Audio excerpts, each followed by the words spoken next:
Babala sa mga OFW na SSS member.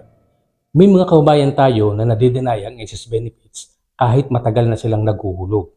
Hindi dahil kulang ang hulog nila, kundi dahil sa isang pagkakamali na hindi nila alam. Kung ikaw ay OFW at may pamilya na umaasa sa SSS benefits mo, panoorin mo ito hanggang dulo dahil baka mangyari rin ito sa iyo. Sa vlog na ito ay pag-uusapan natin kung bakit may SSS claim na nade-deny. Ano ang tatlong pagkakamali ng maraming OFW na SSS member at paano mo maiiwasan na mawala ang iyong benepisyo sa SSS. Dahil ang SSS benefits na ito ay pinaghirapan mong hulugan habang nagtatrabaho sa abroad. May isang OFW na nagtrabaho sa Middle East ng maraming taon. Regular siyang naguhulog sa SSS. Pero, nung siya ay nagkasakit at nag-apply ng SSS sickness benefits, nagulat siya dahil na-deny ang kanyang claim. Hindi dahil kulang ang hulog niya, kundi dahil may problema ang kanyang records at requirements. Ito ang dahilan kung bakit mahalagang alam natin ang tamang proseso. Wow! Narito ang tatlong important tips. Una, dapat updated ang contributions mo sa SSS. Siguraduhin mo na updated ang hulog mo sa SSS bawat buwan. Kung may kulang o hindi regular ang hulog, pwedeng maapektuhan ang iyong claim.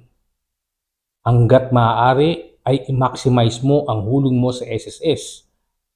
Mas malaki ang hulog mo, mas malaki ang benepisyo na makukuha mo. Tip number 2, updated ang list of beneficiaries mo.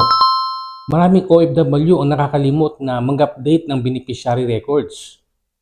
Kapag may nangyari sa iyo, maaaring magkaroon ng problema sa pag-claim ang pamilya mo. Kung single ka dati at nag-asawa ka na, dapat i-update mo agad ang iyong civil status at new beneficiaries sa SSS sa pamamagitan ng profile ng E4 form sa SSS branch. Tip number 3, kumpletong dokumento dapat bago mag-file ng claim.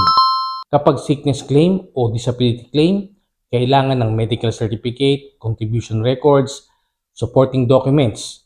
Dapat ang iyong medical certificate ay pirmado ng doktor at maipadala mo agad sa SSS para hindi ma-late filing.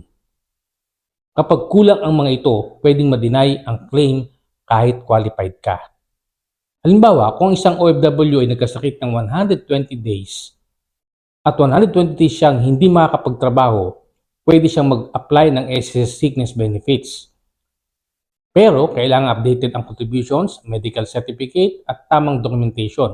Kapag kumpleto ang requirements, malaki ang chance na ma-approve ang claim. Alam natin na hindi madaling maging OFW. Malayo sa pamilya, maraming sakripisyo, kaya mahalaga na hindi masayang ang pinaghirapan nating kontribusyon sa SSS. Mga kabayan, gusto kong marinig ang iyong experience. Nakapag-claim ka na ba? SSS benefits. Na-approve ba agad? Nagkaroon kayo ng problema sa claim? I-comment ninyo sa baba ng video ito ang iyong experience para makatulong tayo sa ibang OFW. At kung nakatulong sa iyo ang video na ito, i-share ninyo sa ibang kababayan natin sa abroad. Kung meron kayong tanong ay mag-message lang kayo sa baba ng video na ito. See you on my next videos.